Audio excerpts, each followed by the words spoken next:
Bonjour Pierre. Bonjour, Danny. Aujourd'hui, tu nous parles de l'explosion. Souvent, là, une bagarre pour une rondelle libre, ça se gagne dans les premiers pieds. C'est comment le joueur est capable de sortir là, le plus rapidement possible pour arriver le premier à la rondelle. Donc, en gymnase, comment on travaille ça? Mais en gymnase, on va travailler avec un concept de pliométrie. Oui. Donc, la pliométrie qui est vraiment la force et la vitesse. Donc, on revient encore avec l'application de la force, mais de le faire rapidement. Donc, comme tu disais, les départs rapides, ça se déroule dans des courtes distances, dans de courtes distances. Donc, on veut être capable d'être très, très explosif, mais il faut le développer. Puis, j'aime beaucoup le concept de développer en étapes. Oui. Donc, on revient encore avec nos 3 étapes, nos 3 progressions. Ce qui est important, c'est le contrôle. Oui. Après, de pouvoir l'appliquer de façon dynamique. Puis après ça, de l'emmener de façon explosive. Lorsque les jeunes travaillent de cette façon-là, un des éléments qui est essentiel, c'est la sécurité. Surtout lorsqu'on parle d'explosion, les genoux, tout ça. Est-ce qu'il y a des consignes particulières pour les jeunes? Oui, je dirais, ce qui est très important, c'est d'être en mesure d'absorber les impacts. OK.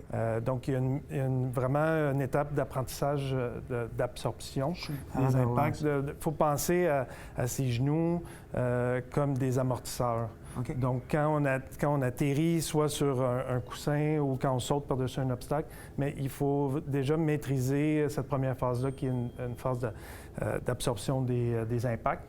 Et puis, c'est vraiment important parce qu'on se projette dans le temps où est-ce qu'un athlète débute vers l'âge de 10, 11, 12 ans à faire des sauts. Oui. Mais s'il n'apprend pas à absorber les impacts, mais à 17, 18, 20 ans, il va déjà commencer à avoir de la douleur au niveau des articulations. Donc, on veut éviter ça en utilisant les muscles pour absorber les impacts et non vraiment les articulations. On va regarder les exercices et on voit ce que ça donne. Parfait. Donc, parle-nous de ton premier exercice, Pierre. Oui, bien, le premier exercice, c'est vraiment une phase d'apprentissage où est-ce qu'on apprend à sauter par-dessus la haie, d'absorber. On voit ici le genou de Nicolas, il est vraiment en mesure d'absorber l'impact. Oui. C'est absorbé avec la cuisse, Oui. les mollets aussi.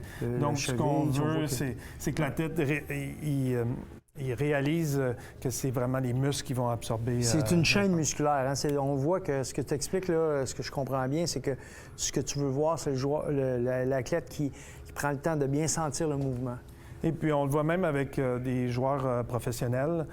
Quand ils reviennent au printemps, on débute toujours par cette phase-là. OK. Parce qu'il y a des mauvaises habitudes, des fois, qui se créent durant la saison. OK. Et puis, c'est une étape d'apprentissage. C'est sûr qu'avec les plus jeunes, c'est une étape qui est un petit peu plus longue.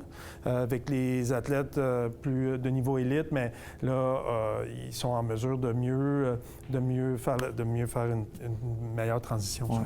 Le deuxième, là, c'est un petit peu plus vite. Le deuxième, c'est exactement le même mouvement, mais cette fois-ci, on enchaîne. On enchaîne de vraiment sauter par-dessus les haies de façon plus rapide. Donc, il y a toujours un certain contrôle, mais à ce moment-là, on veut accélérer le mouvement puis s'assurer que l'athlète est en déséquilibre, mais qui est en contrôle également. Ouais. On voit que les bras aident aussi dans la propulsion. Oui, parce que c'est un tout. Puis sur la glace, on voit avec la transition, le mouvement de glace, c'est vraiment un mouvement où on a besoin des bras pour gagner de la vitesse. Okay. Puis est-ce qu'on incite les jeunes à aller toujours plus vite à mesure qu'ils maîtrisent le oui, geste? et même on peut aller jusqu'à aller très, très rapidement, mais on arrive à la dernière haie, puis on peut aller en sprintant après par la suite. Alors là, Pierre, on a vraiment une situation c'est un peu différent comme schéma.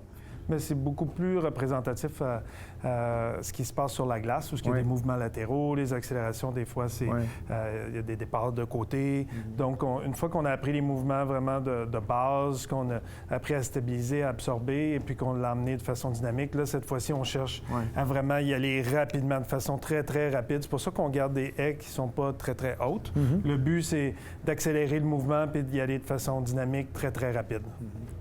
Puis on voit là, avec ce qui se passe sur la glace actuellement, c'est exactement ça. Là. On voit l'amplitude, l'explosion, le croisement, etc. On est dans le même registre. Oui, puis on se prépare aussi à changer de direction. Ouais. Donc, le fait d'être capable de stabiliser, ça va amener aussi à être capable de réagir à ce qui se passe sur la glace et puis de pouvoir rapidement changer de direction. Ouais. On voit vraiment là, que les transferts sont évidents. Oui.